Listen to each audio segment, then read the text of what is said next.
Hey everybody, time to record another podcast episode. It's been a while. I thought today I'd talk about the variety of possible COVID strategies that a given country might adopt. Right now in Canada, in Ontario where I live, there doesn't seem to be a strategy. We lock down, cases go down. We open up the economy, cases go up. We lock down again, cases go down. That's the roller coaster, which is intolerable. I think no one will disagree that that is not a fun way to be, and people lose their jobs and suffer psychologically, and it doesn't make the disease go away.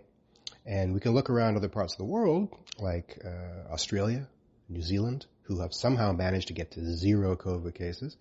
We look at places like Uruguay, a poor country that has managed to keep their caseload very low as well. We look at South Korea and Taiwan and Japan, who've found a way to, quote-unquote, live with this disease, with having very low numbers and having everything open again. So how do they do it, and how can we get there? So I'm hoping in the next few weeks in Canada, or at least in Ontario, we have a conversation about what is the long-term vision and strategy for allowing us to persevere through the long night, because the night's going to be long, the winter is cold and dark, until the bright light of the vaccine, because vaccines are coming. Let's not forget about this. We have really good data now suggesting that vaccines are going to be quite effective. Okay, that won't be until maybe this time next year. So we have several months to wait. And how do we wait? Well, I think several strategies are on the table. We have the eradication, elimination, suppression, mitigation, these circuit breakers you may have heard of. So let's go through a few of them right now. First, eradication. Can we eradicate this disease, COVID-19, SARS-CoV-2, this virus, from the face of the earth, or at least from the human population? The short answer is maybe, but it's really hard. And we haven't got a great history in our attempts to eradicate diseases. Famously, the first disease we eradicated was smallpox. And smallpox had some advantages over COVID-19 when it comes to our ability to eradicate it. So these advantages include things like, if you get it and recover, are you then immune for the rest of your life? With smallpox, that's true, you are. With COVID, famously so, maybe not. We don't know. We definitely have some cases of reinfection, so definitely not everybody remains immune. It looks like antibodies start to wane after a few months, so it's unlikely that you're immune for the rest of your life. Number two, what is the natural reservoir? So that's fancy terminology, meaning where does the disease live when it's out infecting people? So with smallpox, it lives in people. So if you eliminate it from people, it can't hide in another animal and come back and bite you afterwards. With other diseases, like the flu, often lives in birds and pigs. It retreats there on off seasons and comes back and gets us in the pandemic wave. So with COVID, as you probably know, it probably came from bats or some other kinds of species, and will go back there. So it's unlikely that this has a human reservoir, and that makes it even harder to eradicate. Then eradication probably needs a good vaccine, a well-tolerated vaccine that both old people and young people can take, and that offers lifetime immunity. We don't have vaccines yet. We have a lot of candidates. None of them are being tested on the very young, people under 12 years of age, and we don't know how long the immunity lasts. It probably is not lifetime. So we have none of those three advantages for COVID-19. So it seems unlikely that we'll be able to eradicate it from the face of the earth. Doesn't mean we can't. I mean, you could conceivably lock up the entire world for 2 months. So all 7 billion, is it 7 billion now? I can't keep track. People stay in their houses for 2 months. And then if you've got the disease, you recover or die. And then you open your doors and suddenly no one has it anymore. That theoretically could work, but A, no one's going to do it. B, there are going to be some outliers of people who remain infectious months afterwards. That's the nature of the bell curve. The normal distribution is with a large enough sample, there are going to be some people with extreme manifestations of this disease. So you're going to miss some cases and they may reseed. So that probably is not a viable eradication strategy either. All of that is to say, we probably can't eradicate it. But can we eliminate it? There's a difference. Eradication is not the same as elimination. The difference is that elimination is pushing the virus out of where you live and then sealing yourself in so you can't get it back again. This has been done many times. Here in Canada, the Atlantic bubble, as we call it, is kind of like an elimination environment. They have almost no cases. The cases they do have, they identify quickly and snuff out. And they monitor their borders very carefully. So New Zealand have the elimination strategy, and they have 0 cases. Australia took 2 shots at it. They had a really bad first wave. They had a horrible second wave. They had a brutal lockdown that drove their cases to 0. And now they live in a COVID-free utopia in some ways. Now, they still have restrictions. Just announced recently that you can go to the cinema with 20 people. You can have dinner with 10 people. So they're slowly opening things up because they're being understandably careful. So how do you get to the elimination position? Well, it's a lot of pain. Here in Ontario, we have now 1,500 cases per day. That's a lot of cases. We'd need a hard lockdown, probably for 6 weeks. We probably should have done this back in March when we were doing, the lockdown. And frankly, I kind of thought we were. So naive I am.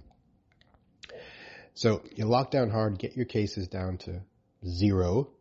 Then you seal the borders for anyone except the absolute essential traveler. And by essential traveler, I mean like truck drivers bringing goods across the border. And even those essential travelers, you test them on site a few times and you watch where they go because we cannot tolerate a reseeding event. So you could do this. And then you wait and you enjoy an open economy with parties and bars and hugging random people for the months or years it takes for a vaccine to give us herd immunity. Right?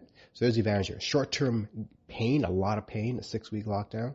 There's some expense in managing the borders and keeping a surveillance eye on the population. But you get months and years of an open economy. That's elimination. Frankly, I don't think we can do that.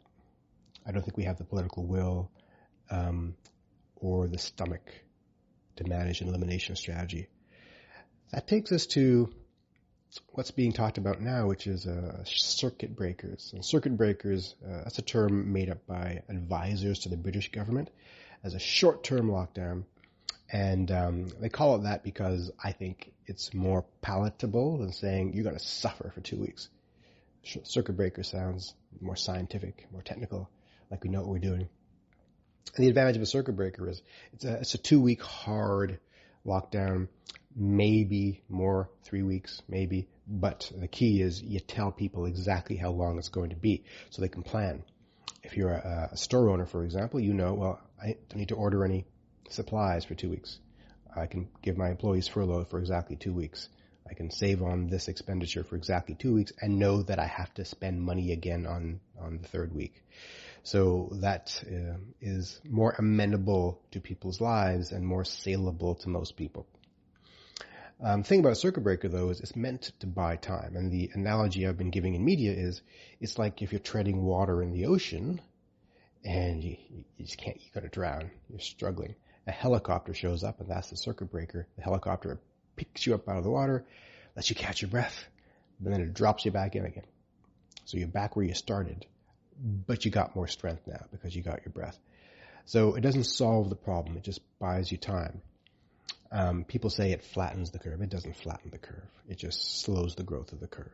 And the idea is if your contact tracing regime is overtaxed, if your hospitals are overflowing, this gives a bit of time, probably, cuts the number of cases down in half in that period. But again, the second you lift that circuit break, the cases go up again and you're back where you started pretty soon. Unless you do something with that time. You do something. You do what?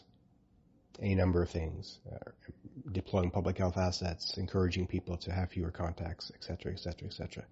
So circuit breakers remain on the table, and I suspect we're going to be using them in Ontario because they're an easier sell, and people seem to think they're less economically painful. And I question that, to be honest, but I'm not an economist. I'll let the economists figure that out.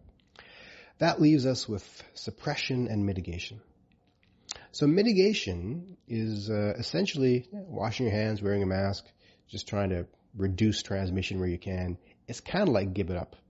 Some places where they don't know how many cases they have, they will just wash their hands and hope for the best. So I've painted mitigation in a bad light, but mitigation can be quite powerful if it is preceded by efforts to get the case numbers very low, and your mitigation attempts include keeping those numbers low. So, in my opinion, mitigation can best serve us if it's preceded by a hard suppression. So I think a hard suppression followed by mitigation is a viable path forward. Some people call it maximum suppression. An epidemiologist I really admire, Devi Sridhar in Scotland, has been advocating for maximum suppression in Scotland to get their cases down to zero for a while, and I think she's quite brilliant, and I would take her advice seriously. So the way it would look is you lock down hard, unfortunately, for maybe a month. If you do it well, it might take a month. It might take longer if you do it poorly. You get your cases not to zero. This isn't elimination. You don't get it to zero. You get it to like single digits per city, so double digits overall. But in that time, you invest in extraordinary public health assets. What public health assets? Rapid testing, which you'll need for the borders. In a second, I'll describe that. Great lab capacity for the testing. Screening in workplaces, etc. Most importantly, backwards contact tracing. What is that? In the West, we do mostly forwards contact tracing. That's when you identify an infected person. You then figure out who then they contacted after they became infected and maybe infected themselves.